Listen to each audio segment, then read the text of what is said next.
Donc merci à tous d'être là. Merci à mes intervenants. Et pour une fois, on va changer les rôles. Et ça, j'avoue que c'est un petit kiff pour moi, les amis, d'être pour une fois celui qui va vous interviewer aujourd'hui. Première chose, malheureusement, Johan Lopez ne sera pas parmi nous. Voilà, malheureusement, il s'est trompé de jour. Ce n'est pas une blague. Donc du coup, nous serons à 3 sur ce magnifique panel qui finalement, moi, me tient à cœur parce que j'aime beaucoup aussi l'évolution des médias. Et effectivement, je pense qu'on est dans un contexte aujourd'hui où le Web 3 pourrait éventuellement changer la donne, sachant qu'on est dans un monde complexe en termes de business model. Et avant de commencer quand même, pour rentrer donc dans le sujet de cette table ronde, donc entre la promotion et la neutralité, comment le Web 3 pourrait remodeler l'avenir des médias, je vais vous demander, messieurs, de vous présenter succinctement, et après on attaque dans le dur. Merci Jonathan, bonjour à tous. Très heureux d'être là pour la 4e édition de Sophie Bitcoin. J'étais là à la première il y a 5 ans, parce qu'il y a une édition qui a sauté. Voilà, je suis l'un des cofondateurs de The Big Whale. Ça fait 9 ans que je suis journaliste, et avant de cofonder The Big Whale, j'ai travaillé notamment pour Reuters et Les Échos, qui sont sans doute des médias que vous connaissez. Merci Jonathan, bonjour à tous. Donc Antoine Monbrun, Journal du Coin, chef de projet au Journal du Coin, donc média qui existe de l'écosystème depuis peut-être 2017. Donc voilà, je travaille sur différents sujets au sein du journal et je suis juriste de formation à la base. Merci Jonathan également. Très content d'être là. La première édition, c'était dans la tempête. Je pense que nous avions fait la même. Et je suis très content que ce soit en août et plein soleil aujourd'hui. Donc très content d'être avec vous. Valentin Demey, alors CEO de Cube3 Exact, qui est l'incubateur qu'on est en train de lancer. Mais là, je viens dans le cadre de Cryptost, qui est effectivement un média spécialisé dans le Web3. Et je suis très content de pouvoir échanger avec vous sur ces sujets. Eh bien, merci à vous trois. Écoutez, sans plus tarder, on va commencer. Donc, probablement, ceux qui me connaissent, vous savez que j'ai quand même un angle très Bitcoin. Et volontairement, parce que je pense que c'est Bitcoin la vraie révolution, mais ce n'est pas évidemment l'objet de ce panel. En revanche, effectivement, j'ai entendu parler de l'émergence du mot Web 3. Je ne pourrais même pas définir quand, en fait, finalement. Quand est-ce que ce nouveau terme est apparu? Quand il fallait plus parler de Bitcoin, en fait. C'est ça? Et après blockchain, on est passé au Web 3. C'est ça. Donc moi, j'ai quand même pas mal de difficultés à comprendre vraiment ce qu'est le Web 3 de manière générale, parce que je pense que c'est quand même un terme un peu bullshit fourre-tout. Ce n'est que mon avis. L'objet de ce panel, ce sera essayer de décrypter un petit peu ce que vous, acteurs du Web 3, parce que c'est comme ça que vous vous revendiquez un peu tous, je crois. Finalement, qu'est-ce que le Web 3 de manière générale, et surtout, comment vous considérez que le Web 3 agit dans un sens ou dans l'autre dans le monde des médias. Raph, est-ce que tu veux peut-être commencer? Définition Web 3 et Web 3 dans les médias. Yes, effectivement, c'est une question très vaste. Alors, je ne pense pas qu'en 30 minutes, on va réussir à répondre à cette question qui nous anime depuis maintenant des années. Mais en gros, le Web 3, c'est un peu la continuité de ce qu'on vit depuis maintenant 20 ans avec Internet. Sauf que je ne vous apprends rien à ce niveau-là. On a aujourd'hui des technologies qui nous permettent effectivement de se transférer de la valeur dans cet univers numérique. Et justement, pour basculer plus directement sur la notion de médias, et c'est lié justement à cette apparition d'Internet et cette évolution du numérique, c'est qu'il y a 20-25 ans, personne ne se posait la question de savoir ce qu'était un média. C'est-à-dire que les gens spontanément vous disaient c'est la télévision, on va voir Patrick Poivre d'Arvor, on va voir Le Monde, Le Figaro, enfin c'était assez clairement identifié. Et en fait, la magie d'Internet, et moi je suis un enfant, comme vous tous, d'Internet, c'est que ça a totalement abaissé en fait, la barrière pour la création d'un média. Et aujourd'hui, on l'a vu avec la table ronde précédemment, Owen est un média à lui tout seul. Vous avez aujourd'hui des entreprises qui sont devenues des médias parce qu'elles peuvent émettre sur Internet leurs propres informations. Et en fait, c'est dans ce cadre-là où aujourd'hui, en fait, il faut redéfinir ce qu'est un média. Et en réalité, il y a plusieurs types de médias aujourd'hui. C'est-à-dire qu'il va y avoir des personnalités, des entreprises qui n'ont rien à voir avec l'univers originel des médias. Et il y a aussi, et c'est ce qu'on essaie de faire nous avec The Big Whale, c'est en fait challenger le modèle historique des médias, qui est celui tout bêtement de fournir de l'information, de la manière, et c'est un challenge au quotidien, on va dire la plus équilibrée possible. Et pour cela, et je pense qu'on en parlera après, eh bien, on essaye à la fois d'utiliser les outils du Web3, qui est un sujet avec Grégory et Louis qui vient de nous rejoindre maintenant qu'on suit depuis des années, et aussi avec des techniques tout bêtement journalistiques, qui est recouper l'information, interroger les leaders du secteur. Enfin bref, c'est en fait se tenir au courant de tout ce qui se passe et essayer, et encore une fois c'est un énorme challenge, eh bien, de fournir à nos abonnés, à notre communauté, l'information la plus transparente et de qualité possible. Voilà. Je pense qu'on poursuit tous les mêmes missions, en effet. Si je reviens sur ta question, qu'est-ce que le Web3 pour les médias? Je dirais que c'est un ensemble d'outils en fait, qui sont apparus un petit peu, qui sont révolutionnaires ou pas, on va sans doute y venir, mais qui permettent en fait d'exploiter de nouveaux leviers de monétisation, d'engagement communautaire, de rédaction aussi, de création de contenu. Donc pour moi, le Web3, c'est avant tout ça. On verra l'importance qu'on peut y donner. Est-ce qu'on est vraiment dans quelque chose de disruptif, comme un mot qu'on aime bien dans l'écosystème ou pas. Mais je pense que c'est ça qu'on arrive à exploiter. Et par contre, on est des médias qui restent malgré tout confrontés aux mêmes problématiques que des médias classiques lorsqu'on travaille dans le Web3, c'est-à-dire se financer, créer de la qualité et puis rester indépendant. Donc on va sans doute y venir par la suite, mais c'est en ça que le Web3 ne change pas grand-chose. C'est-à-dire on est toujours confronté aux mêmes problématiques qu'avant, quoi. Effectivement, c'est très bien résumé, donc je ne vais pas revenir sur les 2 points parmi les 2 qui sont les plus importants. Pour moi, c'est l'aspect communautaire et l'aspect financement, même si on est encore tous en train de chercher un modèle de financement intéressant entre ne pas créer son token pour créer son token et ainsi de suite. Donc c'est des choses qui sont très intéressantes. Moi, j'ajoute une chose qui prend de l'ampleur aujourd'hui, parce qu'on cherche comment se financer, mais on cherche aussi des use cases dans l'écosystème Web3. Bitcoin fait partie de l'écosystème Web3. C'est justement la certification, surtout à l'époque de l'intelligence artificielle. C'est-à-dire que je pense que dans la confiance que va pouvoir retrouver le public auprès des médias, c'est le suivi de l'actualité, qui l'écrit, comment, par quoi elle est passée et où est-ce qu'elle arrive. Et déjà, c'était important à l'époque où il y avait les problématiques de confiance dans les médias en général. Ça le sera d'autant plus avec l'intelligence artificielle, avec les deepfakes. Et peut-être s'il faut trouver un autre cas d'usage dans les 6 prochains mois, il se trouvera là-dedans. Alors merci pour ces réponses, et maintenant on va rentrer plus précisément et plus concrètement, parce que là effectivement tout ça me semble un peu flou quand même, et c'est pour ça que je vais commencer par toi, Raph. Comment très concrètement The Big Whale utilise le Web3 pour changer et remodeler l'avenir des médias? Ouais. Très concrètement. Yes. Justement en fait c'est tout l'enjeu, et je pense que c'est... Comment dire, on est assez à l'aise pour en parler dans la mesure où on sait très bien, et ça fait des années que c'est le cas, on parle beaucoup de cas d'usage, de technologie, de potentiel, et en réalité, si on se dit les choses, on avance, mais on avance très lentement. Et en fait, ça concerne les entreprises du secteur, ça va concerner StackingSat. Maintenant, vous n'êtes plus une entreprise toute jeune, et mine de rien, ça met du temps.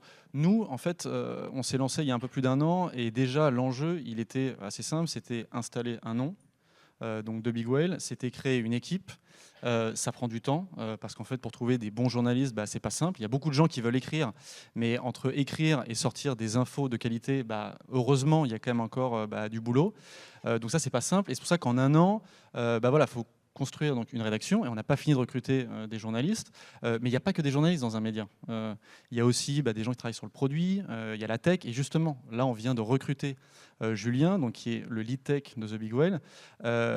Et nous, notre objectif, et ça fait le lien justement avec la question du financement, c'est que effectivement, le Web3 introduit quelque chose que moi, par exemple, je n'ai pas connu quand j'étais aux Échos, chez Reuters ou à l'Express, c'est la dimension communautaire, comme en parlait Valentin. C'est-à-dire qu'aujourd'hui, en fait, on est capable de passer en fait, d'une relation dans les médias historiques qui était transactionnelle, c'est-à-dire que simplement, en fait, on prenait l'argent des abonnés, vers une relation qui est justement relationnelle, c'est-à-dire, et les abonnés le savent, on est beaucoup plus disponible. Et nous, notre objectif, alors après, c'est pas simple et techniquement, il faut bosser dessus, mais c'est à long terme de tokeniser le média, mais déjà à court terme, c'est de se dire comment on va en fait créer un abonnement avec les outils du Web3. Donc typiquement, on réfléchit beaucoup à un NFT de Big Whale qui ne serait pas simplement l'abonnement pour accéder à nos informations, mais également en fait une carte de membre qui permet d'accéder à des événements qu'on peut revendre. Et tout ça, c'est déjà à l'échelle de l'industrie des médias quelque chose d'énorme. Et en fait, c'est pour ça que il ne faut pas non plus attendre, et je suis d'accord avec toi Antoine, il ne faut pas attendre une révolution copernicienne parce que ça y est, on va commencer à parler de Web3 dans les médias. Il y a beaucoup de boulot, on part de très loin, en ce qui concerne les médias d'information. Donc nous, on essaye, modestement, de bosser là-dessus. On n'a pas envie de se précipiter parce qu'on sait ce que c'est quand on va trop vite, c'est bien, on vend ses NFT et derrière on n'en fait rien. Donc voilà, il faut absolument bosser là-dessus, mais pour moi c'est déjà un cas d'usage concret. Après là-dessus, peut-être qu'on reviendra sur cette question simplement sur la certification des informations. En fait, on sait qu'en réalité c'est bien, l'info elle va être sur la blockchain. Mais le problème, c'est qui la met dans la blockchain. C'est-à-dire qu'une info à la con qui est enregistrée sur la blockchain, ça reste une info à la con. C'est pas parce qu'on met du Web3 que ça va changer le schmilblick. Donc on sera toujours faillible. Maintenant, ce qu'il faut, c'est trouver les meilleurs moyens à la fois pour se financer et pour produire de l'information de qualité, si possible, effectivement, avec des outils du Web3. Alors je prends la balle au bon parce que je vois que Valentin, finalement, lui a une vision apparemment un peu différente de la tienne sur cette histoire de certification de l'information. Donc allons-y Valentin, qu'est-ce que tu peux répondre à Raphaël sur cette dimension d'utilité de certification de l'information ? Non, mais effectivement, ça a toujours été un problème de l'input, c'est-à-dire qui est-ce qui met l'information dans une blockchain qui est publique et qui est donc accessible par tous. Ça, c'est une problématique qui est commune à l'ensemble du secteur et depuis toujours. Donc je ne pense pas que ça soit une problématique de une info à la con, elle existe, qu'elle soit diffusée sur X ou qu'elle soit diffusée sur Lens Protocol, elle sera une info à la con. Mais c'est pas une question de c'est une info à la con, c'est une info de d'où provient-elle, comment a-t-elle été extraite et comment a-t-elle été traitée et quelle est la chaîne de valeur de celle-ci. Et effectivement, ça permettra, je veux dire, on est à peu près tous eu l'occasion de passer dans des chaînes de télévision où on nous voit parler. Dans 3 semaines, on peut effectivement ne pas du tout être sur le plateau et qu'on parle quand même. Il faudrait qu'on soit capable de dire c'est Raphaël Bloch sur BFM qui a dit ça ou oh bah, c'est pas du tout Raphaël Bloch qui a dit ça et pourtant l'information est la même. Donc moi je pense que sur ce sujet-là, il y a quelque chose de nouveau qui pourra apparaître et qui sera un cas d'usage supplémentaire. Encore une fois, tout comme on cherche dans le Lightning Network des cas d'usage dans le paiement pour Bitcoin, comme on a cherché la finance décentralisée sur Ethereum, eh bien, il y aura cette capacité de vérification permanente à l'époque de l'intelligence artificielle. Effectivement, ça ne résoudra pas le fait qu'on puisse input une mauvaise information, mais lorsqu'on saura quels sont les créneaux à regarder pour aller la challenger, ça sera accessible. Raph, c'est bon ? Non, mais en réalité, je pense que c'est pas tellement le sujet. C'est-à-dire que sur Web3 Média, franchement, sur la certification de l'information, c'est franchement la 10e dans l'ordre des priorités, 10e solution. Je pense que le vrai truc, c'est comment on se finance, comment on travaille. Nous, en l'occurrence, on a fait un choix assez fort dès le départ, c'est de se dire, on veut que ce soit les abonnés, effectivement, qui payent, qui nous soutiennent, parce que ça crée une relation qui est différente avec l'information qu'on produit. Et puis d'autres, et c'est un autre modèle, effectivement, sont davantage dans des partenariats avec des acteurs du secteur. C'est ce que vous faites, ce qui est aussi très bien. Simplement, c'est différent. Et en fait, on doit être en mesure d'offrir des modèles qui sont alternatifs. Mais nous, effectivement, on a cette conviction que pour créer de la confiance, eh bien, il faut se mettre dans la meilleure situation possible pour produire de l'information qui, effectivement, va faire venir les gens dans cet écosystème. Ok, non, mais très clair. Antoine, du coup, pour reprendre ma question, comment le journal du coin utilise le Web3 très concrètement au quotidien, à la fois en termes de business model, de financement, etc. Est-ce que tu peux nous éclairer là-dessus ? Ouais. C'est un vaste sujet. Alors aujourd'hui, très concrètement, comment on utilise le Web3 au quotidien pour engager notre communauté, pour se financer, etc. C'est comme l'a dit Raphaël, en grande partie du partenariat. Donc c'est un modèle de financement, hein. On a d'un côté la levée de fonds auprès d'investisseurs et on a de l'autre côté le financement via du partenariat. En revanche, ce qu'on essaye de faire et ce qu'on veut faire, c'est en effet d'utiliser davantage d'outils. Non pas parce qu'à mon avis, ça révolutionne, comme je l'ai dit, nos modes de financement et le processus de création de contenu sur notre média, mais parce qu'en fait, on doit coller à notre sujet. C'est-à-dire que c'est un peu comme un média qui traiterait d'Internet en 2000, il lance un blog, quoi. Donc nous, on doit aller vers l'utilisation des NFT, on doit aller peut-être vers des systèmes de DAO, à réfléchir. On a des outils comme ça qui sont intéressants. On a aussi des outils Web3 du type Galaxy qui permettent de faire des quêtes, qui engagent notre communauté. On va peut-être y venir sur l'aspect communautaire. Mais en fait, c'est ces outils-là qui nous intéressent. Maintenant, est-ce qu'on peut reproduire l'utilisation de ces outils-là dans les médias classiques ? Est-ce que Madame Michu, en allant sur Le Monde, elle va être intéressée par mener une quête pour le Web3, minter un NFT ? Je ne sais pas. Ouais. Franchement, je peux te répondre. Aux Échos, j'ai essayé un peu à l'époque. Ils ne le feront pas parce Voilà. que ce n'est pas dans leur culture. Enfin, structurellement, ils sont organisés différemment. Voilà, donc on colle à notre sujet, mais c'est la principale utilisation que je trouve. Par contre, il y a des choses intéressantes quand même dans notre écosystème. En fait, on est dans un écosystème en plein développement. Donc pour des médias, ça peut être par exemple l'opportunité de se financer autrement, on l'a dit. Je ne sais pas, on peut évidemment envisager des médias qui passeraient par la création d'événements pour aussi avoir d'autres sources de financement. On peut créer des formations, on peut imaginer tout un secteur, tout un ensemble de moyens de financement alternatifs autour du média qui nous permettrait, nous aussi, de nous détacher du sponsoring qui, en effet, porte un vrai sujet en termes d'indépendance. Du coup, peut-être, Valentin, est-ce que tu peux nous éclairer sur Cryptost, pareil, parce que je sais que vous avez beaucoup de projets aussi. Comment Cryptost utilise le Web3 très concrètement dans son business model au quotidien? Nous, on l'a fait de manière très simple et très efficace en mêlant justement le papier et le numérique en sortant un journal papier, comme on le fait tous les trimestres. Il y a de ça 6 mois, pour celui dont je vais parler, où on a tokenisé la première page, c'est-à-dire qu'en fait, on a pris la première page du journal, on l'a découpée en 400 exemplaires de chaque carré d'un centimètre sur un centimètre, et on a donné la capacité à la communauté d'acheter ces tokens-là pour posséder une partie du journal, le recevoir à la maison avec tout un tas de choses en plus dans le colis, et de participer à la gouvernance du prochain numéro papier de notre journal. Ce qui fait que la dernière fois qu'il est sorti, la moitié des contenus ont été coécrits avec nos rédacteurs et du coup nos lecteurs. Ça, c'est quelque chose de très concret qui a permis de financer une partie du journal, c'est-à-dire que ça coûte faire tourner des bobines, ça coûte de l'argent, imprimer, ça coûte de l'argent, le papier a flambé, ça coûte de l'argent, donc ça nous a permis de sortir à coût neutre cette nouvelle édition. Sur le reste des choses, effectivement, on met des choses en place. On a mis, comme tu disais, sur certains articles, la capacité de faire des quêtes pour obtenir plus d'informations ou pour commencer à rentrer dans la gamification de l'information. Et ça fonctionne. Ça fonctionne auprès d'une communauté qui est déjà présente. Ça veut dire qu'en fait, ça va convaincre et amuser ceux qui sont déjà là. Ça ne va pas en convaincre d'autres de l'extérieur aujourd'hui, en tout cas, parce que les outils ne sont pas encore suffisamment pointus pour le faire.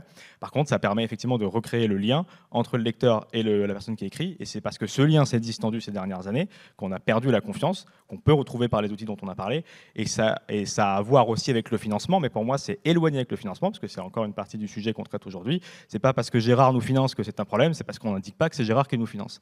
Et c'est là où, encore une fois, c'est la pierre angulaire de la confiance, c'est la transparence. Donc si on est là pour parler blockchain et qu'il faut l'appliquer au modèle des médias, allons-y. Mais je veux dire qu'on soit financé par un article payé par un sponsor qui veut qu'on parle de Stacking Sat, que ça soit parce que tu nous as filé un lien Stacking Sat et quelqu'un passe par celui-ci et comprend un pourcentage que tu vas prendre sur la personne à l'initiative du virement. Que ça soit par plein d'autres moyens ou la publicité, la problématique, c'est pas de savoir comment je vais financer mes 20 journalistes, c'est de se demander, non, Raphaël, c'est pas la problématique, c'est pas de se demander comment je vais financer mes 20 journalistes, c'est de se demander, est-ce que mon lecteur sait comment sont financés mes 20 journalistes? Et elle est là, la vraie question. Elle n'est pas de savoir si c'est le pétrole qui le finance ou pas. Non, mais je suis d'accord, mais justement, et là, pour le coup, c'est mes 9 ans d'expérience dans des médias traditionnels qui parlent, c'est que c'est précisé, enfin, le modèle que tu viens de décrire, et que je trouve intéressant, mais c'est celui, en fait, des médias que moi, j'ai voulu quitter. C'est-à-dire que ce sont des médias où, en fait, on n'a pas les moyens de payer les journalistes, et donc, le seul moyen de le faire, c'est effectivement d'aller voir des entreprises, Stacking Sat ou d'autres du secteur, en leur disant, bon, franchement, ce que vous faites, c'est chouette, on va faire des articles, vous allez payer pour apparaître dans notre média. Encore une fois, moi, ça ne me dérange pas. C'est un monde que j'ai fui, précisément parce que je l'ai vu aux Échos et dans toutes les autres rédactions où j'ai travaillé, et qu'en fait, sur le long terme, les perdants sont les lecteurs. C'est-à-dire qu'en fait, les lecteurs sortent totalement de la relation avec le média, parce qu'en réalité, les gens qui vous payent, ce sont les entreprises, pas les abonnés. Donc après, effectivement, il y a des modèles alternatifs avec des NFT, choses comme ça. Mais encore une fois, moi, enfin, je veux dire, ce que vous faites, c'est très bien. Simplement, nous, on a la conviction. Non, mais on a la conviction qu'en fait, le meilleur moyen de justement changer le modèle des médias, c'est de ne pas faire comme les précédents et de se dire, on a des outils qui permettent aujourd'hui, notamment via le Web3, de mettre les abonnés au cœur. C'est ce qu'on fait. J'en ai croisé là aujourd'hui à Surfing Bitcoin. Et encore une fois, on ne sera pas les seuls, et tant mieux. Mais c'est juste, nous, on a voilà, cette conviction et on pense que les médias vont se renouveler sur cette base. Est-ce que tu penses, Raphaël, que en fait, ce modèle, il est reproductible aussi? Parce que c'est ça qui m'intéresse. C'est-à-dire que nous, aujourd'hui, on a en effet un modèle de financement qui passe par le partenariat. La vérité, c'est qu'on est là depuis 6 ans, qu'on a traversé plusieurs bear markets dans un écosystème qui est très mouvant, très complexe à traiter, plein d'innovations. Donc voilà, il y a un risque de disparition qui est quotidien. La vérité, c'est que ce modèle nous a permis de survivre avec toutes les problématiques que ça comporte. Et il y a eu des erreurs qui ont été faites, ça c'est sûr. Est-ce que ton modèle, il est reproductible? Est-ce qu'il est reproductible aussi dans d'autres types de médias non Web3? Parce que ce qui m'intéresse aussi, c'est de savoir comment est-ce que les utilisateurs souhaitent utiliser des médias. Est-ce que tout le monde est prêt aujourd'hui à payer pour avoir l'information? Je ne suis pas sûr. C'est un excellent point, et c'est ce qui fait que c'est un énorme challenge. Mais nous, ce qu'on dit quand on s'est lancé, on savait que c'était un putain de challenge. Enfin, franchement, ça aurait été 1000 fois plus simple. Greg est là, quand on a annoncé qu'on lançait The Big Whale, il y a plein de marques qui sont venues nous voir en disant « Ok, comment on peut bosser ensemble ?» Et franchement, c'est pas simple de dire à des entreprises, en fait, non, le chèque, on va pas le prendre, parce qu'on aurait pu se développer encore plus vite, recruter 5-6 journalistes d'un coup. Ce sont des choix. Après, nous, notre pari, c'est que les discussions qu'on a là, en fait, dans 5 ou 10 ans, on les aura plus tellement. Parce que les choses sont en train de changer. On disait pareil sur la musique. Aujourd'hui, les gens payent pour Spotify. On disait pareil pour les films. On peut tout télécharger. Les gens payent pour Netflix. Donc évidemment, tout le monde ne le fera pas. Et c'est très bien d'avoir de l'info en partie gratuite. Nous, on a des contenus gratuits. Simplement, on n'a pas envie. Mais encore une fois, c'est une conviction qui nous appartient. Et on n'est pas du tout obligé de la partager avec nous. Mais c'est juste, on vient des médias traditionnels et on sait que c'est une impasse à long terme. Maintenant, à court terme, ça peut marcher. Et vous avez fait du très bon boulot jusque-là. Et je vous souhaite de continuer. Simplement, nous, on a envie d'offrir un autre modèle. C'est tout. Juste par rapport à ça, parce que juste pour que ce soit bien clair pour tout le monde, finalement, quel est le modèle économique de The Big Whale aujourd'hui ? Est-ce que 100% de vos financements proviennent de vos abonnés ? Des abonnements. Et c'est ce qui fait qu'effectivement, c'est pas simple parce qu'on n'a pas encore 100 000 abonnés qui payent chaque mois. Mais c'est un combat. Je pense qu'il y a un seul exemple que tout le monde connaît. Bon, c'est Mediapart. Ils ont mis 6-7 ans. C'est pas notre modèle, mais simplement en termes de modèle économique. Mediapart, c'est justement un contre-modèle. C'est un exemple, c'est une exception parmi les exemples. On est d'accord. Je pense que c'est difficile de dire qu'on peut aller vers ce modèle-là. Non, mais tu as raison. Mais en fait, nous, on regarde beaucoup ce qui se passe aux États-Unis. Et en fait, les Américains ont toujours 5 ou 10 ans d'avance sur ce qui se passe en Europe.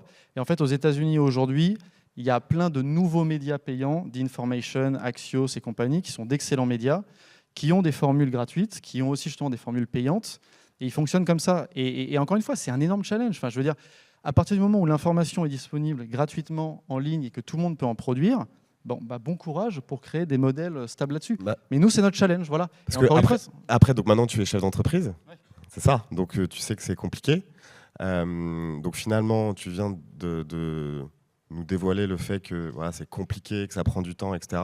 Mais comment finalement vous vous financez ? Donc vous avez fait une levée de fonds, private equity. Non, mais on gagne de l'argent. Hein. Enfin, je veux dire, on gagne de l'argent. On a près de 2000 abonnés payants. Enfin, je veux dire, on a vendu 300 NFT fondateurs. Enfin, je veux dire, on se développe. On est 10 aujourd'hui dans la boîte, donc tout va bien. Simplement, on aurait pu aller encore plus vite si effectivement on s'était appuyé sur l'argent qu'on nous proposait au départ. Il y a une chose qu'on a fait, en fait, on a réalisé un très bon départ. Et c'est vrai qu'on ne pensait pas avoir autant d'argent en se lançant. On est 3 cofondateurs et au départ avec Greg, ce qu'on s'était dit, c'est on ne veut personne à notre capital. C'est-à-dire qu'on veut contrôler à 100% le capital de The Big Whale. Et Dimitri, donc le 3e de la bande, qui est le CEO, qui lui a créé plusieurs boîtes, nous a dit, les gars, aujourd'hui on a de quoi se développer pour tenir 12-18 mois. Mais si on lève un peu d'argent, on peut aller pour le coup encore plus vite. C'est-à-dire qu'on ne va pas prendre l'argent des boîtes. Par contre, si on fait rentrer quelques business angels, des gens qui croient à ce qu'on fait et qui croient effectivement à la nécessité d'avoir également cet écosystème des médias indépendants financièrement de l'écosystème, il faut le prendre. Donc on a levé 500 000 €, on l'a annoncé fin 2022 auprès de 9 business angels. Il y a, je crois, Quentin de Beauchesne, non, je ne sais pas s'il est à l'event. Si, voilà, c'est sur notre site. Et effectivement, on a cédé une petite part du capital, un peu plus de 10% pour cette somme. Et voilà. Et en fait, on a créé une charte de la rédaction, donc on est indépendant. Et voilà. Et c'est effectivement ce qu'on a fait. On a communiqué dessus. Mais aujourd'hui, encore une fois, c'est un énorme challenge de créer des médias qui soient en fait financièrement soutenables, sans justement aller chercher les acteurs du secteur pour les soutenir financièrement. C'est un énorme challenge. Du coup, messieurs, oui. Alors je pense qu'Antoine, tu veux répondre, parce que c'est intéressant de voir en fait la différence des modèles économiques et finalement quel est le modèle économique du Journal du Coin aujourd'hui ? Simplement, on l'a dit, c'est le modèle économique qui est celui du financement par des partenariats. Mais justement, Raphaël, à 100%.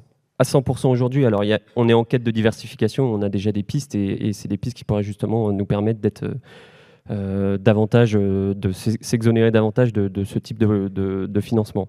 Mais ce que tu dis, Raphaël, c'est justement, en fait, je pense que le modèle de financement des médias, il n'y a aucun modèle qui est parfait. Tu parles de levée de dette. Je ne vois pas obligatoirement en quoi c'est plus indépendant que du partenariat qui est annoncé et qui est déclaré. Il ne faut pas...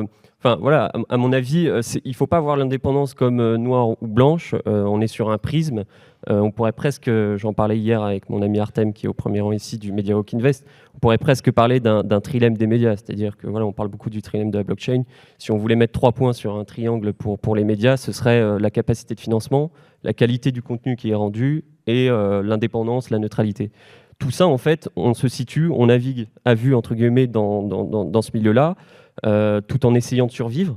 C'est ça aussi la réalité d'un média, c'est-à-dire que c'est bien gentil d'être totalement neutre, d'être le plus transparent possible. Si demain on n'arrive pas à se financer, on met la clé sous la porte, il n'y a plus d'informations, il n'y a plus de diversité de la création d'informations. Donc pour moi, la levée de dette auprès de business angels de l'écosystème, c'est aussi une influence que peut-être toi tu ne perçois pas parce que vous avez mis des barrières en interne, mais la réalité des faits, c'est qu'il y a des personnes qui viennent de Ledger qui sont au capital de The Big Whale, il y a des personnes qui viennent d'autres boîtes de l'écosystème qui sont au capital de The Big Whale, et la même problématique se pose que pour nous en tant que sponsor, au moment de savoir si Ledger demain a un data breach à nouveau ou quelque chose comme ça, quel sera votre traitement de l'information? On peut très bien dire, nous, qu'on va le traiter de façon indépendante parce qu'on a un lien commercial qui est déclaré, mais on traitera cette information. Tu peux le dire aussi. La vérité, c'est que le lecteur sera le seul juge et que pour moi, il n'y a pas de modèle qui est parfait. Voilà. Mais je souscris totalement à cela. Juste quand même précision, non, encore une fois, c'est totalement différent. C'est pour ça qu'on a fait ce choix-là. C'est que sanctuariser une partie du capital, c'est comme les abonnés. C'est-à-dire qu'on a prévu d'ouvrir une partie du capital aux abonnés. Et ça, dès le départ, on voulait le faire. C'est totalement différent. Et là, pour le coup, c'est le chef d'entreprise qui parle, entre les revenus et le capital. Je t'assure que ce n'est pas du tout la même chose. Sinon, justement, on ne distinguerait pas les deux. Et c'est pour ça qu'en termes opérationnels au quotidien, quand tu as du sponsoring, en l'occurrence, tu as une vraie discussion avec les acteurs du secteur. Là, nous, c'est de l'argent, effectivement, qui nous a permis de nous financer. Mais en l'occurrence, on a sorti des informations. Tu parles de Frédéric Montagnon d'Ariani. On a sorti 2 fois des informations qui étaient justement sur le retard concernant leurs produits. Donc en l'occurrence, là-dessus, on est totalement... Il y a aussi eu des articles qui ont été sortis positivement à propos de Montagnon. Donc, non, mais c'est pour ça, mais parce qu'on fait juste... je veux dire, nous aussi, on a sorti des articles négatifs sur Ledger alors qu'on a un lien d'affiliation sur Ledger. Donc... Valentin, peut-être rappeler le business model de Cryptost. Pareil, est-ce que c'est 100% partenariat? Est-ce qu'il y a des logiques de diversification de revenus, etc. Alors, que tu peux effectivement, nous éclairer là-dessus? on a une logique de diversification de revenus qui est assez simple. Il y a une partie, c'est des partenariats. Il y a une partie, c'est du contenu public rédactionnel, donc c'est un peu différent que le partenariat, les articles sponsorisés et la publicité sur le site. Et on a une partie d'abonnés qui payent effectivement pour avoir accès à du contenu exclusif. Ils sont environ 400. Et ça fait de ça nos 3 piliers de financement qui sont pour moi des piliers qui permettent, encore une fois, c'est la loi antifragile, de fonctionner dans toutes les conditions du marché et avec toutes les contraintes et les avantages de chacun. Donc effectivement, ça, c'est la manière dans laquelle on fonctionne. On a progressivement muté d'un puis à l'autre et puis on a trouvé cet équilibre qui aujourd'hui fonctionne bien et je pense qu'il continuera de fonctionner parce que s'il fonctionne dans un état de marché comme celui d'aujourd'hui, il ne peut que, à part si on va à zéro, mais dans ce cas-là, ça sera d'autres problématiques, ne que aller vers le mieux dans le futur. Et qui permettent effectivement de faire vivre 20 familles sur Cryptost. Et c'est totalement une pression qu'on a tous et que chacun doit comprendre parce qu'effectivement, on ne peut pas se permettre d'être sur un pilier plus que sur un autre au risque que celui-ci cède et qu'on perde un tiers de notre effectif. Et question, en fait, pourquoi vous n'avez pas fait de levée de fonds, vous? On n'a pas souhaité, pour le coup, ouvrir le capital de Cryptost. Ça a été une thématique qui a été inutile à une époque parce que ça a été monté gentiment en puissance pour comprendre chaque euro gagné. C'est-à-dire que chaque euro qui était gagné était dépensé, mais on ne dépensait pas celui qu'on n'avait pas encore pour imaginer en gagner 2 demain. Il y avait une question effectivement qui traite peut-être plus de la complexité aussi de faire entrer des gens au capital. Je pense que c'est plus facile de briser un lien sponsorisé qu'un lien avec un associé. Et puis, il y avait aussi l'envie d'accompagner l'écosystème au rythme de son battement de cœur et de ne pas essayer d'aller plus vite que lui. L'avantage, c'est qu'on a démarré à 7 ans, donc on a pu effectivement monter avec lui et pas essayer de courir après une fois qu'il était déjà assez grand. Et juste effectivement sur ce point-là, en fait, nous, pour le coup, on a privilégié justement l'entrée capital parce que notre objectif, c'est de leur rendre cet argent. Alors que quand... En fait, c'est sponsorisé, je veux dire, jamais tu récupéreras l'argent que tu as investi. Alors qu'en fait, nous, notre objectif, c'est juste effectivement, comme tu le dis, de la levée de dette, c'est du financement. C'est pour ça que c'est une opération en fait, qui est neutre au final pour The Big Whale, parce que cet argent a vocation à être remboursé. Quand on est dans ce genre de relation en fait, commerciale, pour le coup, c'est de l'argent qui est pris et qui ne sera pas en fait, rendu. C'est pour ça, encore une fois, que nous, on a fait ce choix-là, qu'on assume. Si demain, on doit emprunter 300 000 € auprès d'une banque, on le fera aussi. On sait à un moment donné qu'on le rendra. Ce qui n'est pas exactement la même chose quand c'est du revenu en fait, courant. Et encore une fois, là, c'est le chef d'entreprise qui parle, c'est que ça n'est vraiment pas la même chose en termes d'engagement financier. Alors, il est arrivé déjà de refuser des articles sponsorisés. On en refuse tous les jours, on en refuse 99% des gens qui nous demandent, comme l'entièreté des gens qui sont sérieux dans cette salle et sur cette scène. Ça nous est arrivé à l'époque où j'étais à Ouest France, parce que j'ai eu l'occasion de faire un saut à Ouest France dans un média traditionnel qui est le plus gros quotidien de France et qui est détenu par une association de loin de 1901, donc dans l'indépendance, on ne peut pas faire mieux que Ouest France, de voir des budgets pubs qui repartent dans l'autre sens. Donc ça existe, et je pense encore une fois que c'est tout aussi compliqué et difficile à faire que de sortir un associé avec ou sans plus-value, mais en tout cas c'est effectivement totalement possible, et je l'ai vu dans un modèle très traditionnel et dans un modèle plus mouvant comme celui dans lequel on évolue aujourd'hui. Je vous propose de retourner sur la thématique qui est comment le Web3 peut modifier ou remodeler l'avenir des médias. Finalement, la communauté, je pense que c'est quelque chose de très important. Et comment finalement faire levier sur cette communauté avec ces fameux outils Web3. Donc je ne sais pas qui veut prendre la parole sur cette question et encore une fois essayer d'apporter des éléments très concrets sur comment la communauté peut vous apporter un certain nombre de leviers pour... Mais on en a un peu parlé déjà, mais si tu veux, en fait, je pense que c'est la quête de tous les médias de réussir aujourd'hui à l'ère d'Internet et des réseaux sociaux, de réussir à engager le lecteur davantage. C'est ça qui fait la différence. C'est pas seulement un levier pour coller au sujet Web3, c'est aussi un levier tout simplement pour engager. On a le besoin de fidéliser. On a une concurrence en fait via les réseaux sociaux. Raphaël en parlait, en fait, le Web3, c'est aussi ça, c'est aussi différents types de médias qui se créent sous différentes formes. Donc on a une concurrence qui est beaucoup plus nombreuse, beaucoup plus importante, et donc il y a la volonté de se démarquer. Donc nous, dans l'écosystème Web3, on va aller utiliser des outils tels que les NFT pour fidéliser, parce que c'est une expérience utilisateur qui colle au sujet qu'on traite et qui en même temps a une sorte d'aspect gamification. Voilà, c'est sympa de connecter. Est-ce que tu peux décrire le parcours utilisateur de ce NFT et quelle est l'utilité de ce NFT concrètement ? L'utilité, c'est celle qu'on lui donne, tout simplement. Elle n'a pas d'utilité en soi. On peut par exemple imaginer de minter un NFT par article qui est émis. Bon, à part l'idée de collection de l'histoire du média, qui en soi peut être sympa. On peut vouloir minter l'article de l'arrestation de SBF, c'est très sympa. Mais l'utilité, c'est celle qu'on va lui donner. Donc, par exemple, Valentin parlait de groupes communautaires qu'il a créés sur lequel il permet de financer le média Cryptost. On peut imaginer, je crois que, je ne sais pas si Coin Academy est dans la salle, mais c'est ce qu'ils font. On peut imaginer que voilà, on ait des communautés qui se créent à partir des gens qui ont minté des NFT de nos articles, par exemple, qui accèdent à un groupe privé avec du contenu supplémentaire. Donc ça révolutionnerait dans le sens où voilà, des paywalls, ça existe déjà. On le fait déjà dans le Web 2, entre guillemets. Mais on colle à notre sujet et on a besoin, je pense, pour se démarquer des autres, justement, d'innover en utilisant les outils que nous permet d'avoir le Web 3.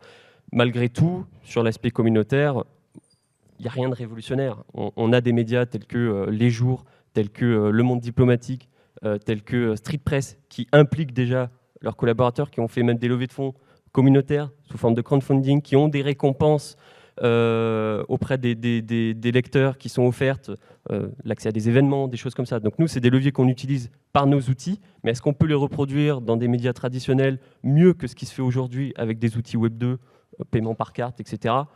Je ne suis pas sûr et je pense qu'il faut rester raisonnable justement sur la capacité du Web3 à révolutionner quoi que ce soit sur ces sujets. Ouais. Je suis d'accord avec Antoine. Le truc, c'est qu'effectivement, bon, tu veux absolument des cas d'usage. Je pense que déjà, effectivement, imaginer des abonnements sous forme de NFT, ou encore une fois, il faut se rendre compte, aujourd'hui, quand quelqu'un s'abonne à un média, finalement, il paye juste chaque mois, soit il consulte gratuitement, soit il va payer chaque mois pour consulter des contenus. Si demain, il a un NFT, potentiellement pour nous, par exemple, pour n'importe quel média qui voudrait le faire, c'est nouer des partenariats. Donc ce serait par exemple, avec un événement, tu as ton NFT, tu as automatiquement moins 30%. Potentiellement, tu peux leur donner accès à tout un tas de choses comme ça. Et aussi, en fait, ils sont propriétaires de leur abonnement, donc ils peuvent le revendre. C'est-à-dire qu'aujourd'hui, l'argent, par exemple, que tu as mis pendant 1 an sur Netflix ou ce que tu veux, si demain, en fait, par exemple, Netflix décide de NFTiser son abonnement, peut-être qu'il va le revendre $5 ou peut-être qu'il pourra le revendre plus cher. Donc il y a tout ça, mais encore une fois, ça va prendre du temps. On le sait très bien. Je suis sûr que dans 2 ans, on continuera d'avoir ces débats, ce qui est normal, parce qu'on parle beaucoup de technologie, mais en fait, tant que les gens ne s'empareront pas de ces sujets et qu'on n'aura pas effectivement des choses un peu plus intéressantes que juste des expérimentations, on galérera. Mais aujourd'hui, objectivement, tu n'as pas grand intérêt quand tu es abonné à un média traditionnel ou même à d'autres types d'industries de spécialement avoir un NFT ou de payer en crypto. Aujourd'hui, payer en crypto sur des plateformes, c'est pas plus efficace que de sortir sa carte bleue. Voilà. Et la preuve, la plupart proposent même aux gens en fait, de payer en crypto avec leur carte bleue.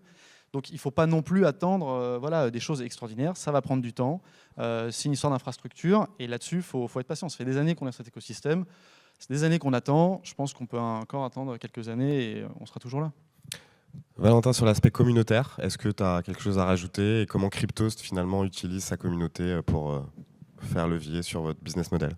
Moi, ce que j'aime beaucoup et ce qui pour moi sera très déterminant dans les prochaines années, et on le voit gentiment avec les réseaux sociaux décentralisés, c'est justement la capacité qu'on va avoir à se balader de différents sites, de différents espaces de communauté et de garder l'entièreté de sa traction. Donc on l'a vu avec les réseaux sociaux décentralisés qui commencent à arriver, il y en a quelques-uns, il y a Lens Protocol qui l'incarne le mieux, et je pense que justement la capacité d'avoir sur son NFT, d'avoir sur son wallet, d'avoir sur son MetaMask, son Ledger et tout n'importe quel autre wallet, l'entièreté de sa vie numérique, ce qu'on a glané à Journal du Coin, ce qu'on a glané à The Big Way, ce qu'on a glané chez Cryptost, et de pouvoir conserver toute cette lignée-là sera très importante, et elle permettra, au-delà de la gamification, d'avoir son passeport. On parle beaucoup de partiel permis sur Internet et de le présenter en 2024 aux gendarmes. Je pense que notre vie numérique doit aussi s'accompagner d'un passeport qui sera avec des Zero Knowledge Proof, donc la capacité de prouver qu'on détient quelque chose sans forcément le divulguer. C'est quelque chose de très intéressant parce que je n'ai pas envie qu'on sache tout ce que je fais avec mon adresse publique sur blockchain potentiellement. Mais c'est là pour moi où il se passe quelque chose, où il se passera quelque chose, la capacité de garder cette information, de la transmettre, de la valoriser et de la conserver soi-même. Et si demain X ferme, on n'a plus nos followers. Si demain Cryptost arrête de fonctionner, on a perdu tout l'historique du web et de ce qu'on a écrit, et bien là on aura la capacité de le retrouver et de le basculer d'une infrastructure à une autre et de le conserver pour pouvoir regarder ce qu'a fait le voisin et s'amuser à comparer.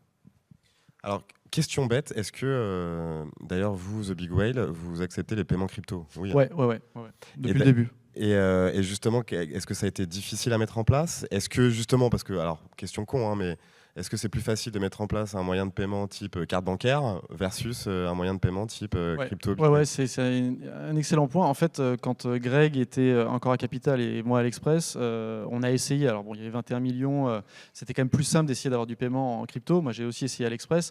En réalité, c'est pas simple quand tu es justement dans une organisation où il y a déjà une infrastructure de paiement qui est assez bien établie. Ça n'empêche pas de le faire s'il y a une vraie volonté en interne. Mais nous, c'était assez compliqué parce que à l'Express, tu avais des canaux de paiement, pareil aux échos. Donc, pas évident. Nous, ça a été assez simple parce que dès le départ, on s'est dit, on veut accepter les paiements en crypto. Et de fait, il y en a eu pas mal. Aujourd'hui, je n'ai pas les chiffres en tête, mais on doit peut-être avoir... Alors, on n'y touche pas, hein, on les garde. On a surtout du Bitcoin. On doit avoir un truc comme 100 000 euros, je pense.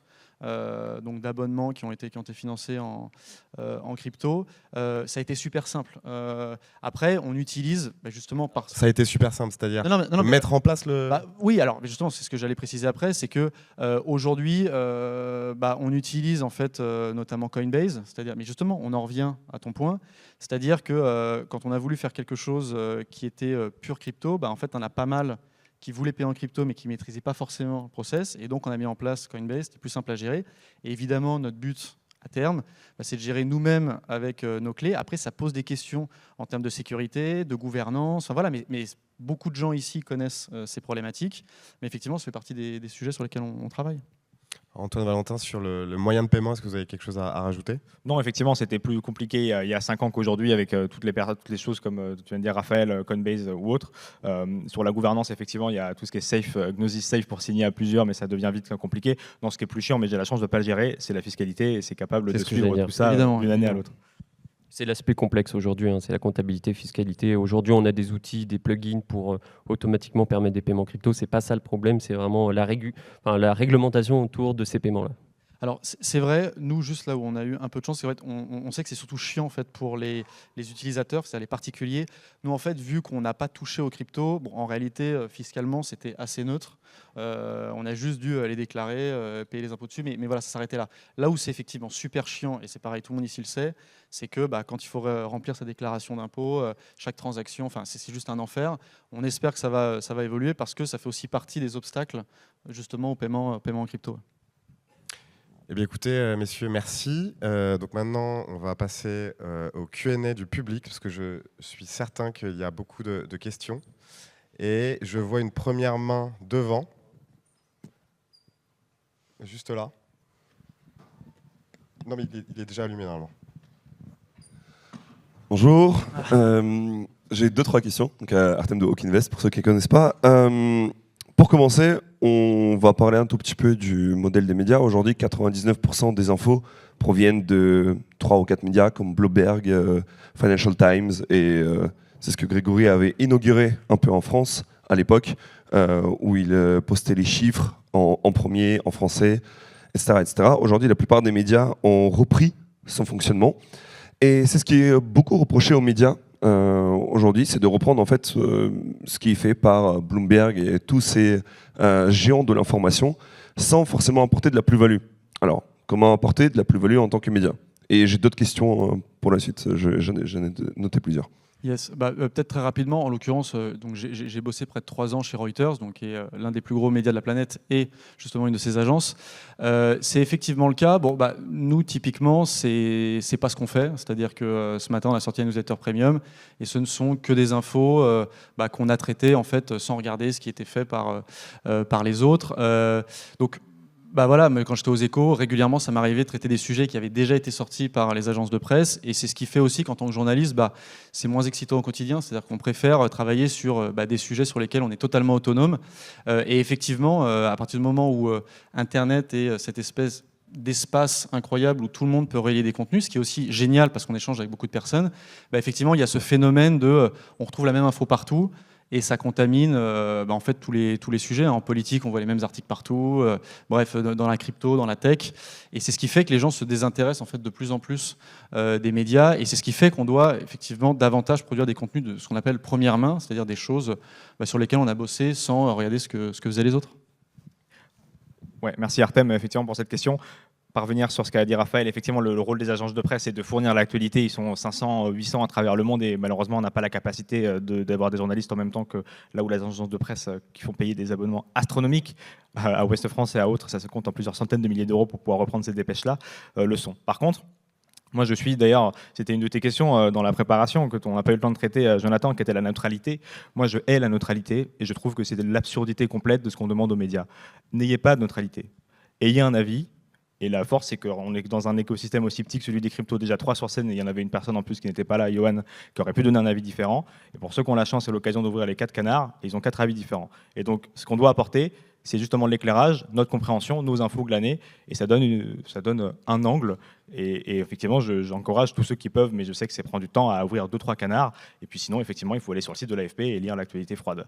Et je pense que sur ce sujet-là, on n'est pas trop mauvais dans la capacité qu'on a chacun à voir nos angles et la capacité à décrypter auprès de nos lecteurs ces sujets-là.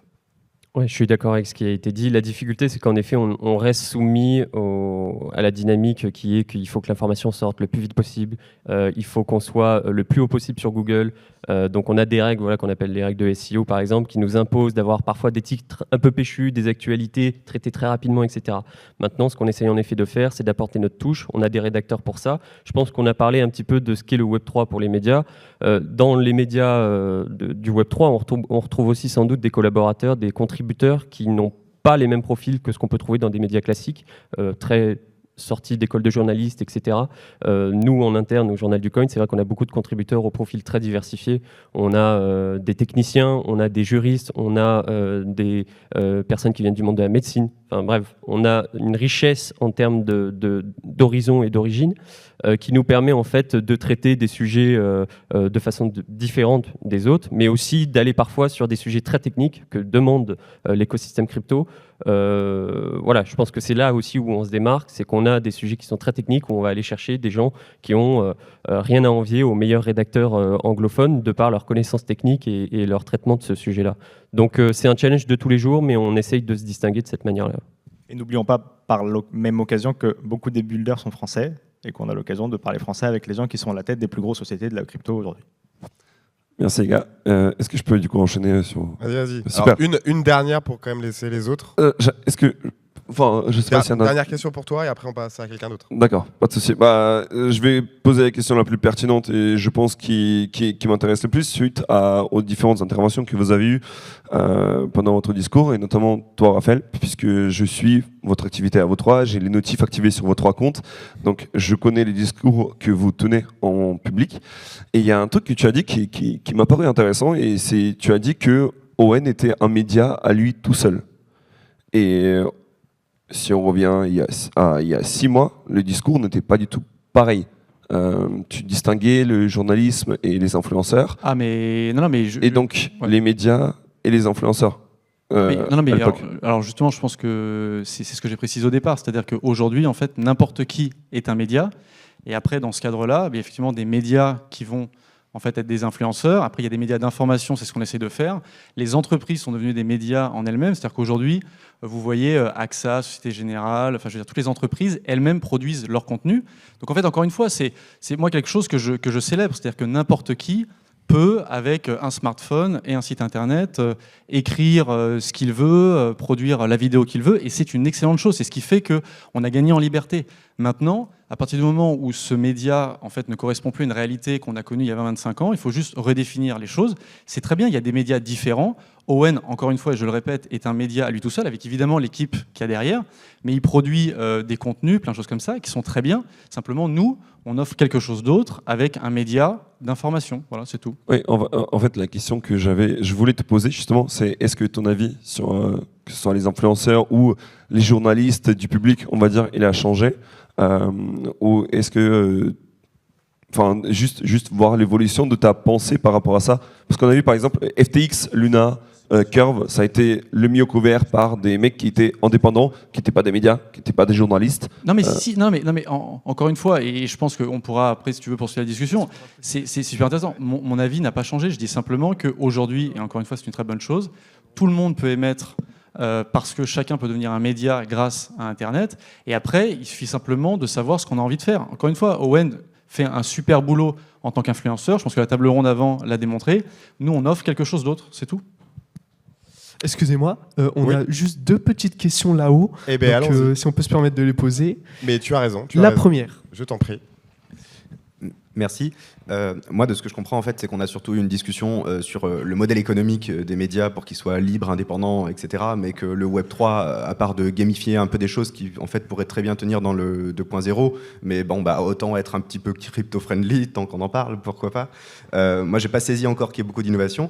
La question, c'est, moi, j'ai envie de poser la question, est-ce qu'il y aurait quelque chose à attendre, même si on ne sait pas encore vraiment parce que moi j'ai pas compris que le Web3 apporte quelque chose vraiment, si ce n'est de quelque chose de ludique ou de apporter un peu plus à la communauté, justement, comme font d'autres, même qui sont juste dans d'autres secteurs que la crypto. On a besoin de cette communauté, l'indépendance, les piliers économiques. Mais est-ce qu'il y a quelque chose, même si on ne sait pas encore techniquement, parce que c'était ça la question, qu'est-ce que ça apporte techniquement, est-ce qu'il y aurait quelque chose de plus, voilà, d'une réflexion plus large, où il y aurait un espoir que ça pourrait apporter quelque chose, même si on ne sait pas vraiment, parce qu'aujourd'hui, voilà, je ne vais pas me répéter. Merci. Mais effectivement, c'est ce qu'on disait tout à l'heure, il y a un fantasme dans tous les cas dans l'écosystème du Web3 de vouloir résoudre tout, même ce qui marche. Donc si on était des médias spécialisés dans l'aérospatial, je n'irais pas sur Mars et je laisserais effectivement Elon Musk tenter l'aventure et j'essaierais juste de le couvrir. Donc là, la subtilité, c'est qu'on a l'espoir, il existe effectivement que certains freins qui étaient dans le Web 2, je veux dire, je n'ai pas connu l'époque où Internet était arrivé dans les rédactions et on a vendu à tous les journaux qu'il fallait aller sur le web et que c'était l'avenir, alors qu'on n'avait pas du tout imaginé le business économique et que ça a flingué des médias. Et pourtant, il y en a eu un paquet dans les années 90. Ils sont tous arrivés avec des mallettes dans les rédactions dire que c'était l'avenir. Et aujourd'hui, on est dans l'impasse financièrement et donc il y a le financement public qui vient prendre le relais et d'autres problématiques qu'on pourra aborder mais qui ne sont pas très intéressantes. Donc là, je pense que oui, effectivement, il y a des choses qui peuvent totalement changer avec le Web3, avec la capacité d'être transparent, avec le financement direct et avec l'envie d'appartenance. On est sur une question d'envie d'appartenance à une communauté et à une source d'information. Donc s'il y a une source d'espoir, c'est celle-ci. Est-ce qu'elle va se concrétiser? Je n'en sais rien. Mais en tout cas, pour moi, la source d'espoir, elle se situe dans le suivi de l'information, elle se situe dans le financement et l'appartenance à des communautés, elle se situe effectivement dans tout ce qui permet la transparence et l'immuabilité des informations. Et c'est déjà bien. C'est déjà déjà beaucoup. bien. On se revoit dans 10 ans quand on aura tout mis en place. Voilà. Mais effectivement, ça sera un peu long. Non, mais exactement, je suis totalement d'accord avec Valentin, et c'est vrai que c'est ce qu'on a dit au départ, on part quand même d'un champ de ruines. C'est-à-dire qu'il faut réaliser aujourd'hui dans quelle situation sont les médias, c'est-à-dire que c'est pas simple économiquement, globalement, et pour les médias, c'est encore plus dur. Et c'est pour ça que nous, on a voulu faire les choses progressivement. C'est-à-dire qu'on ne va pas arriver en disant « ouais, on va tokeniser un média, c'est génial ». Ça c'est juste une connerie monumentale. Il faut déjà en fait savoir ce qu'on va tokeniser. Donc avant tout, il faut créer un média qui soit déjà en fait crédible. Encore une fois, c'est ce qu'on essaye de créer modestement. Et on a fait le test. On a demandé un peu à nos abonnés « est-ce que ça vous intéresse de contribuer ?» Et en fait, la réponse qu'on nous a faites, c'est les gars, on adore ce que vous faites, continuez de le faire, on vous soutiendra, mais par contre, on ne va pas écrire à votre place et on ne va pas écrire avec vous. Parce qu'en fait, on vous fait confiance pour faire ce taf, et après, effectivement, ça va venir progressivement. Mais au bout d'un an, moi, je ne vais pas arriver en disant ouais, je vais permettre à tous mes abonnés d'écrire avec moi, je vais vous permettre en fait de voter sur tous les sujets à faire. C'est pas réaliste au quotidien. Par contre, ça doit être un objectif, d'effectivement davantage, comme le dit Valentin, associer la communauté. Mais par contre, il faut arrêter de se raconter des histoires, parce que dans 5 ans, on continuera en fait de faire le même constat sur ouais, mais on n'avance pas trop. Et là, on parle des médias, mais dans le paiement, il y a 5 ans, on parlait aussi le paiement en crypto. Ça avance, mais Dieu seul sait si c'est long et ça prend du temps. Donc on sait que voilà, il va falloir travailler encore quelques années. Dernière micro-question, et après on va passer au prochain panel. Bonjour, donc moi j'avais une question surtout pour Antoine et Valentin, parce qu'à la conférence précédente on a parlé de la loi des influenceurs. Vous, en tant que média et du coup dans le système que vous nous présentez avec le sponsoring, est-ce que vous êtes impacté du coup par cette loi? Parce que normalement, oui. Et du coup, est-ce que contrairement au système que Raphaël met en place dans son business model, est-ce que justement il est peut-être pas un peu plus adapté par la loi des influenceurs, contrairement et je ne suis pour rien dans la loi, hein, je précise. Non, voilà. J'ai des informations contraires, je les sortirai en temps voulu, Raphaël. Sur le terrain, effectivement, très concrètement, sur ce qui est de cryptost.fr, le site web n'est pas impacté. Owen, Faustine, qui était à ces 2 places-là tout à l'heure, effectivement, ont eu l'occasion de beaucoup discuter avec les députés. J'ai eu l'occasion de passer un certain nombre de temps, effectivement, avec tout l'organe de décision sur ces sujets-là. Et effectivement, très vite, les sites web sont sortis de ce champ d'application. Donc sur cryptost.fr, en l'occurrence, non. Sur YouTube, Twitter et tous les autres réseaux sociaux, oui. Mais encore une fois, et j'appuie ce que disait Owen, et j'ai eu l'occasion d'entendre ce petit passage-là, qui était que, en fait, c'était déjà le cas avec le PSAN. Les entreprises n'auraient jamais dû frapper à la porte des médias si elles n'avaient pas le PSAN pour cibler le public français. Donc après, c'était une capacité de dire non à ces gens-là ou de dire on prend le risque parce qu'on a une communauté qui nous permet de passer sous les radars. Donc un risque de récompense traditionnel. Sur les choses, sur le chiffre d'affaires, est-ce que le chiffre d'affaires de Cryptost a baissé? La réponse, elle est aujourd'hui non. Il y avait une crainte, effectivement, à un moment donné, de perdre une partie du ciblage qu'on avait traditionnellement fait, qui en fait a pu être exclu des travaux de la DAN et l'intervention des différentes personnes qui étaient en contact avec les ministres à l'époque, justement de sortir Ledger et de toutes les gens qui n'avaient pas à être sous la loi Pacte, donc le PSAN. Et donc ça nous a permis de re-rentrer dans ces 15-20% dont parlait Owen, qui effectivement était une vraie problématique à l'époque, parce que perdre 15-20% de revenus et devoir en 2 mois trouver quelque chose pour se rattraper, ça peut faire un peu peur. On aurait pu le faire, mais en plus on a eu l'occasion de réduire la casse sur ce sujet-là. Donc en l'occurrence, pour Cryptos, sur le site web, c'était pas le cas, et sur YouTube, on a réussi à fonctionner comme on fonctionnait jusque-là. Non, ouais, pas grand-chose à rajouter. Valentin était assez complet. C'est un petit peu la même situation pour nous du côté du Journal du Coin. Je pense qu'actuellement, ce qui impacte le plus le financement du média et sa viabilité, c'est évidemment le bear market, hein. On l'a dit, mais on est dans un écosystème qui, évidemment, est dépendant de l'attractivité du sujet qu'il traite. Et donc, c'est ça aussi la difficulté de mener ce type de média, c'est réussir à mettre suffisamment de trésorerie de côté pour survivre pendant les périodes où ça va un petit peu moins bien, et réussir aussi à atténuer l'impact des périodes où ça va moins bien sur nos activités. Donc c'est plus ça qui nous impacte actuellement que la loi influenceur qui, comme l'a dit Valentin, a finalement permis à nos médias de rentrer davantage dans le cadre que la première version. Eh bien écoutez messieurs, je vous remercie infiniment pour cet échange passionnant. Merci. Et merci à vous.